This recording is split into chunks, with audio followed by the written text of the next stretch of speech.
Julieta, por estar aquí esta mañana. Cuéntanos, bienvenida, buenos días. Buenos días, Carmen. Pues sí, así es. Me gustaría comenzar explicando que ayer fue nombrado por Miguel Ángel Mancera un nuevo vocero, que es Valentino Ñate.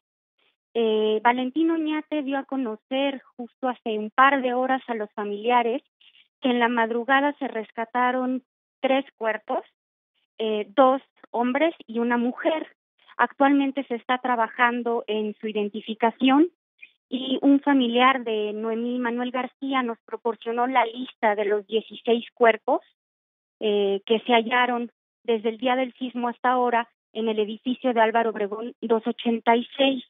Si me permite, la leo a continuación.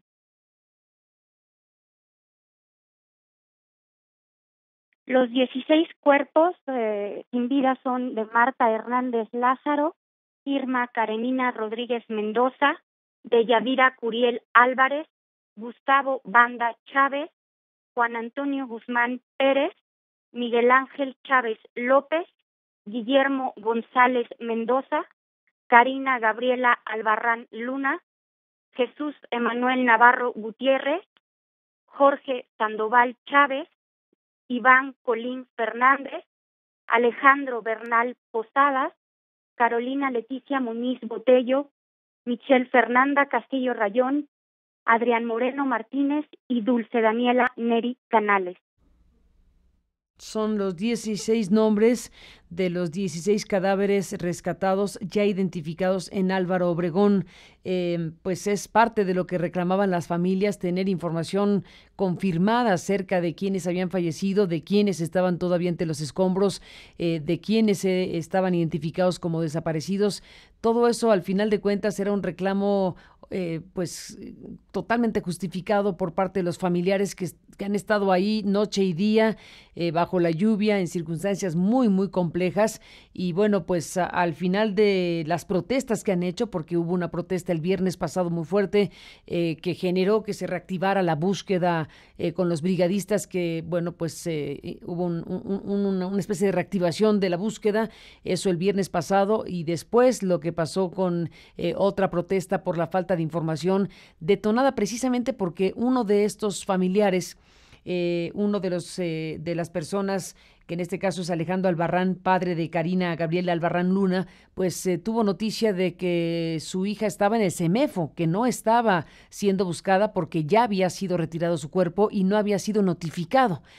Cuando le llaman a él, y acude al CEMEFO y confirma que efectivamente su hija Karina Gabriela falleció, en lugar de irse, en lugar de tomar la circunstancia y llevar a cabo los procesos funerarios necesarios, pues decidió regresar para decirle a las demás familias que le había pasado eso, que había recibido la noticia y que su hija estaba en el CEMEFO a pesar de que él estaba esperando en otro lado. Eso creo que fue parte fundamental de lo que acabó ocurriendo y por lo cual, entre otras cosas, quitaron al representante del gobierno de la Ciudad de México, que, bueno, generó una situación muy tensa, muy confrontada, el señor de apellido Morgan, que, bueno, pues no condujo como se debía los protocolos básicos de información y de trato a las familias, y eso generó una rispidez importante que se manifestó en protestas en la calle, precisamente con cartelones, con conferencia de prensa de los propios familiares y un conjunto de situaciones, Julieta, que tú has vivido de forma directa. Sí, así es, Carmen. Me gustaría hacer un recuento de lo que ocurrió el día de ayer, justo a raíz de estas protestas y de la presión ejercida por los familiares. Las autoridades federales y capitalinas acordaron que los cuerpos hallados bajo los escombros de este edificio Álvaro Obregón 286 no saldrán de la zona sin que sean identificados por sus familiares. Roberto Campa Ciprián, subsecretario de Derechos Humanos de la Secretaría de Gobernación, se reunió en dos ocasiones, pasado el mediodía y a las 8:30 de la noche, con los familiares de las víctimas atrapadas en el inmueble colapsado tras el sismo del 19 de septiembre. Con ellos, el funcionario federal acordó lo siguiente. Los acuerdos que se amarraron con los familiares, ustedes tuvieron la información al mediodía y fueron en todos los casos acuerdos de los que dimos cuenta e instruyó el jefe de gobierno de la Ciudad de México, el doctor Mancera, que estuvo aquí físicamente, personalmente en este lugar. Y básicamente los acuerdos son, primero, privilegiar sobre cualquier otra cosa la búsqueda. Segundo, que ningún cuerpo de los que se encuentren salga de aquí sin que haya identificación plena de los familiares. Tercero, que la información se le dé en primer lugar a los familiares. Me parece que son los acuerdos principales. Hemos recibido una petición de información que estaremos trabajando y procesando y que el maestro Oñate estará haciendo del conocimiento de las personas mañana a las 8 de la mañana. En la primera visita de Campa a la zona de desastre de la colonia Roma Norte, los familiares descalificaron nuevamente la labor de Humberto Morgan, quien fungió como enlace del gobierno de la Ciudad de México con estos familiares. En la reunión nocturna, Valentín Oñate se presentó como nuevo vocero del gobierno capitalino. Pero un desastre, por lo que se ve el papel del señor Morgan. Tuvieron que reemplazarlo una semana después, que es una eternidad en este contexto. Sí, así es, Carmen. Aquí es el momento cuando se presenta Valentín Oñate frente a los medios de comunicación. A ver, el día de hoy fui nombrado por el jefe de gobierno como vocero para dar las explicaciones de lo que está sucediendo en el rescate de este edificio colapsado el día 19 de septiembre. Me acompañan diversas autoridades, yo no voy a detener, diversas autoridades como el licenciado Roberto Campa Cifrián, yo Carlos Méndez del gobierno de la ciudad. Los diversos responsables de las tareas se están llevando a cabo para encontrar a las víctimas en ese edificio colapsado. La cifra oficial que da el gobierno de la ciudad, que ya se los mencionamos a los familiares preliminarmente, son 28 lesionados y 16 cuerpos que han sido extraídos de ese edificio. De esos 16 cuerpos, todos han sido entregados a sus familiares y no queda ninguno en calidad de desconocido. El día de mañana, si gustan, nos vemos aquí a las 14 horas, así lo dispone usted, licenciado. ¿Cuántas faltan por localizar? Perdón. Se sigue trabajando. ¿Para qué? Permítame. No le voy a dar a usted una cifra que yo no conozco con certeza y que al rato los familiares me vayan a reclamar a mí. Cuando esté consensada, salgo y se los explico a ustedes con todo gusto. Muchas gracias, buenas noches. Media hora antes de hablar con los medios de comunicación, tanto Campa como Oñate se reunieron con los familiares de las víctimas y el nuevo vocero se comprometió a que hoy, 3 representantes de la familia verían las labores de rescate e ingresarían al edificio. Mañana, 9 de la mañana, habrá otra reunión donde 3 familiares de ustedes van a estar viendo en las labores de rescate. Ellos inclusive están pidiendo ingresar, vimos que se les va a autorizar, son citados al cuarto para las 9. A las 2 de la tarde, como fue ofrecido, se llevará a cabo nuevamente una reunión, primero con la comisión, con los familiares que están al interior, con ustedes y con los medios de comunicación. A las 2 de la tarde y otra vez a las 8 de la noche, si ustedes me lo van a permitir. Ricardo de la Cruz, director general de Protección Civil de Gobernación, aclaró que junto con él y 2 rescatistas, los familiares visitarían diferentes puntos de la estructura para constatar las labores de rescate. Mencionaban primero que ya estaban a punto de llegar al cuarto piso y de repente ya estaban en el primero, no entendemos. A ver, le comento. Hemos trabajado en todos los pisos, en todos. Le explico. El edificio completo tenía un número de plantas. Cuando se desploma, no todas quedaron igual y ustedes lo pueden constatar. Entonces, hemos hecho túneles por arriba, se han quitado losas por arriba, se han hecho perforaciones por abajo y por los laterales. Por eso le digo que hemos trabajado todos los pisos. Denme oportunidad porque ustedes lo van a poder constatar. Es que si yo les digo que hemos quitado completo el 6º piso, bueno, el 6º sí porque es el de hasta arriba, pero por ejemplo el 3º ya también hemos quitado algunas losas, pero también hemos entrado al 3er piso por abajo y por los laterales. Así todos los pisos. No hemos buscado en toda la totalidad de los pisos, pero ustedes van a ver por qué, porque la estructura no quedó completa cuando se derribó. Yo le quiero preguntar algo a usted de Protección Civil. A petición petición de los familiares, Campa leyó sus exigencias para garantizar los derechos humanos de acuerdo a los protocolos internacionales para recuperar los cuerpos en catástrofes. A la atención integral a víctimas se exige lo siguiente: ser tratados con humanidad y respeto a su dignidad y sus derechos humanos. Dignidad, la mejora de las condiciones en las que se encuentran los familiares, promoviendo la unión de los mismos. Segundo, medidas de atención integral para los familiares que involucren a las instancias correspondientes para la satisfacción de necesidades básicas: alimentación, aseo, atención médica, alojamiento transitorio en condiciones dignas, y la interlocución con programas sociales y públicos que promuevan acciones afirmativas para garantizar sus derechos. Tercero, realizar escenarios de diálogo institucional.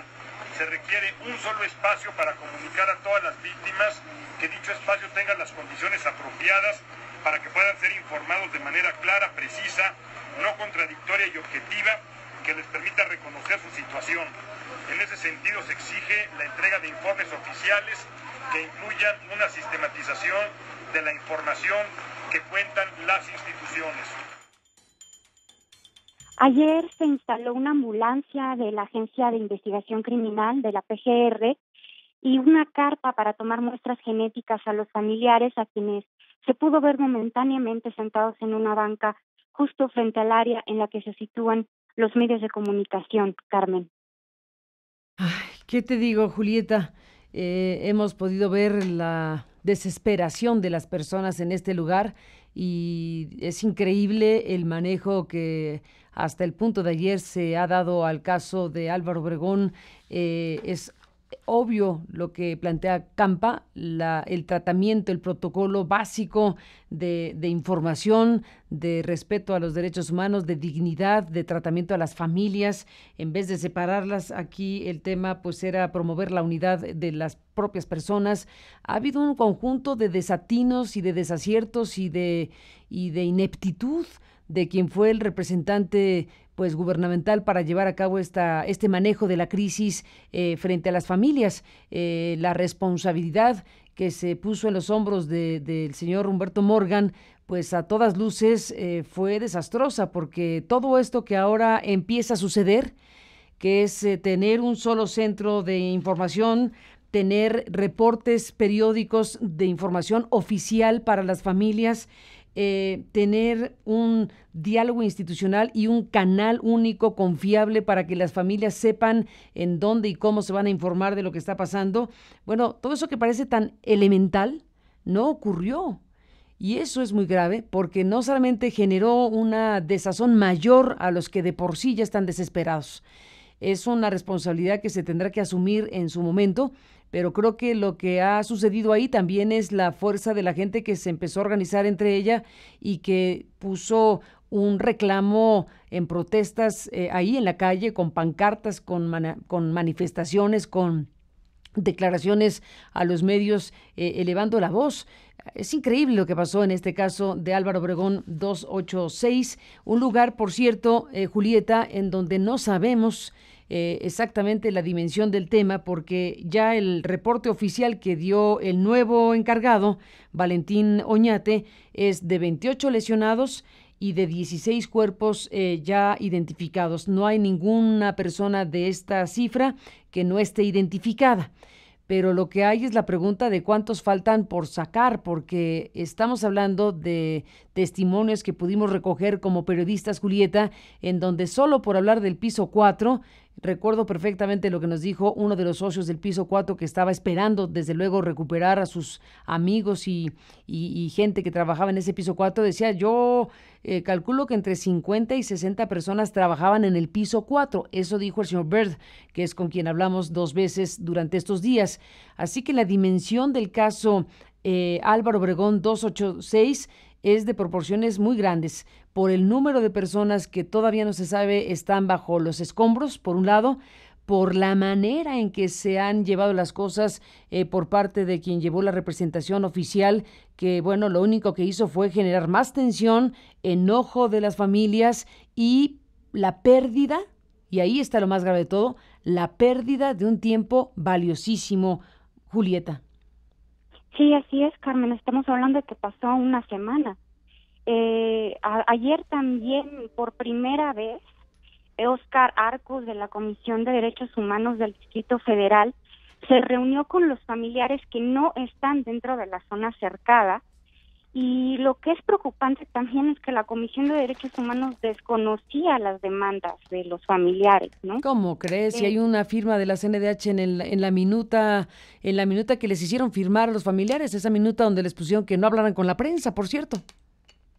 Sí, Óscar, al menos eso fue lo que le dijo a los familiares, y justo en ese momento les entregó una carta de esta comisión que está dirigida a dos funcionarios, Guillermo Orozco Loreto, subsecretario de Gobernación de la Ciudad de México, y el licenciado Carlos Augusto Meneses, subsecretario de Transporte de la CEMOVI, solicitándoles a estas dependencias el respeto a los acuerdos que ayer se tuvo con los familiares para garantizar que los cuerpos rescatados de los escombros fueran identificados en ese lugar y no sean trasladados a ningún otro.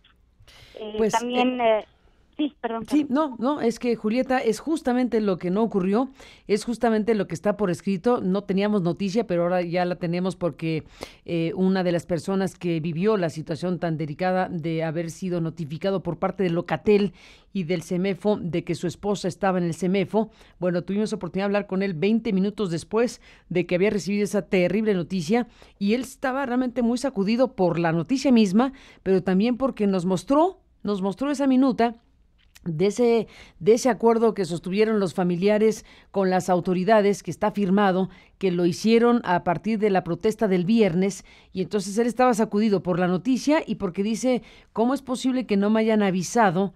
Y yo estoy aquí estoy esperando la noticia sobre qué pasó con mi esposa, y me acaban de avisar sin que yo pueda haber tenido noticia previamente, como acordamos en este documento, de que si se rescataba el cuerpo o la vida de mi esposa, como a los demás, tenía que haber sido informado ahí. Incluso hay una carpa ahí que se dispuso, según nos narró él mismo, para el reconocimiento de cuerpos en dado caso. ¿Por qué se decidió enviar a los cuerpos al CEMEFO sin notificar a las familias? ¿Por qué se le avisó al señor Albarrán 2 días después de que su hija estaba en el CEMEFO, cuando él estaba esperándola afuera del edificio? Es una circunstancia sumamente delicada. Si hubiera la explicación de que no estaban reconocibles los cuerpos como la explicación básica de todo esto, pues también tendría que demostrar si efectivamente era imposible reconocer los cuerpos y se tuvieron que llevar al CEMEFO para entonces después identificar a los familiares. Ahí está parte del enojo y de lo que ha sucedido en este lugar de Álvaro Obregón 286. Está ese documento firmado, lo redactaron, lo firmaron autoridades, ahí incluso aparece el nombre de alguien de la CNDH, según lo que nos mostró este hombre que forma parte de esta historia y que, bueno, pues estaba realmente sacudido con la noticia de que su esposa estaba en el CEMEFO y que no había sido cumplido lo que se acordó en esa minuta. Julieta. Sí, justo los familiares, era la molestia que tenían con Morgan, ¿no? Quien había sido según ellos, el principal responsable de faltar a esta minuta, ¿no? De incumplir con los acuerdos de esta minuta, y fue por eso que se hizo el relevo, ¿no? Ahora, los familiares de Noemí me contaron que cuando el rostro y el cuerpo es irreconocible, pese al estigma que hay sobre los tatuajes han sido fundamentales para poder identificar los cuerpos. Exactamente. Julieta, pues nos has dado la noticia de que ya está esta lista con nombre y apellido, lamentablemente, de los cuerpos ya identificados como fallecidos. Son 16. El reporte que da Valentino Oñate es que hay 16 cuerpos identificados, hay 28 lesionados también ya plenamente identificada su circunstancia, y falta por saberse con más precisión precisamente el número de de personas que puedan estar abajo de los escombros de este lugar. Ayer hablamos con Luis Felipe Puente, de Protección Civil de Gobernación, que se ve que se revisó el caso de Álvaro Obregón y tenía varios detalles importantes técnicamente hablando, y mencionó 39 familias que estarían todavía esperando sus cuerpos. Ese dato nos lo dio ayer por la noche. No sabemos exactamente, ya tendremos que ver la información actualizada o verificada, pero estamos hablando de un número de personas todavía muy alto que estarían entre los escombros de este lugar en la colonia Roma Norte. Sí, ya con la cifra actualizada serían 36 personas probablemente las que estén ahí adentro. Esperamos que hoy también se dé a conocer los nombres de estos cuerpos que fueron extraídos en la madrugada. De los tres. Que Oñate, sí, exacto, y que Oñate nos proporcione también la información de el número, ¿no? Preciso de los cuerpos que están, de los cuerpos o personas que están allá adentro, ¿no? Porque no se ha descartado la posibilidad de vida. Pues sí, el reclamo es en grande porque han sentido un abandono importante. Ha habido una circunstancia que también hemos escuchado en voz de los familiares y de la gente que está ahí. A este lugar llegaron, no sé, Julieta, tú dirás qué cálculo hacemos, ¿no? Ni siquiera cálculo se puede hacer, pero eran ríos de personas. Había muchísima gente queriendo ayudar en este lugar. Había realmente una enorme cantidad de personas que estaban desde el primer momento, pues, en torno a este lugar. Y bueno, el asunto es que también hay un reclamo respecto a cómo se coordinó o no coordinó el trabajo de brigadistas. No se puede negar el gran trabajo que han hecho muchos que han estado ahí, pues, levantando escombros. Incluso hoy hubo brigadas internacionales. Llegó a ese lugar la embajadora Roberta Jacobson de los Estados Unidos en México, estuvo en una visita en ese lugar. Hubo brigadistas de diferentes nacionalidades, en fin, pero hay un reclamo ahí. Hemos podido oírlo de los familiares, de que había demasiada gente con el interés y el ánimo y las posibilidades de colaborar que no fueron incorporados. No se le regatea ni medio milímetro a los que estuvieron ahí trabajando directamente en los escombros, pero no queda claro, Julieta, y solo transmito lo que hemos escuchado, si efectivamente se pudo haber activado de mayor manera el trabajo de los rescatistas ahí. Sí, Carmen, creo que ese es un asunto pendiente por investigar, y bueno, estaremos justo esperando noticias de lo que ocurra en este edificio. Se ha dicho que a las 2, ¿verdad?, de la tarde habrá un nuevo reporte. Sí, por lo menos con los medios de comunicación es probable que Oñate se reúna antes con los familiares, pero sí, con los medios se estableció ya 2 horas al día, es a las 2 de la tarde y a las 8 de la noche, cuando nos van a proporcionar informes. Pues el vacío de información ha sido muy grave. Hasta ahora se está remendando el asunto. Tan grave es la circunstancia que nos tocó también ver de cerca cómo algunos familiares empezaron a correr la voz de que sabían que en una calle de la zona estaban apilando los cadáveres, en algo que pues sinceramente no había posibilidad de comprobar, pero que la gente pues empezaba a creer cosas de esta naturaleza, empezaba a creer que efectivamente se estaban llevando los cadáveres a escondidas de los familiares para apilarlos en un lugar y que por eso estaban pidiendo mucho hielo, una serie de cosas que desde luego no se pueden comprobar ni se han corroborado, pero que nos habla de la necesidad de tener un tipo de información y de empezar a encontrar mecanismos para saber qué pasa con los familiares. Eso es lo que provoca, entre otras cosas, pues la desinformación o la falta de información consistente o la falta de información confiable para quien está ahí viviendo un drama. Así es, cuando no fluye la información, pues a lo que da lugar es a muchas especulaciones, ¿no? Y más de quienes están esperando ahí por jornadas muy largas, a veces sin dormir, sin comer, para tener noticias sobre sus familiares. Así es. Pues Julieta Riverol, muchísimas gracias por compartir lo que has visto, lo que has sabido, lo que es importante sobre este y otros casos en este momento tan difícil. Gracias por estar aquí de nuevo. Un abrazo y seguimos en contacto. Un abrazo. Gracias, Carmen. Hasta luego. Igualmente a Julieta Riverol con estos reportes que nos da en este momento sobre Álvaro Obregón, este lugar con el número 286.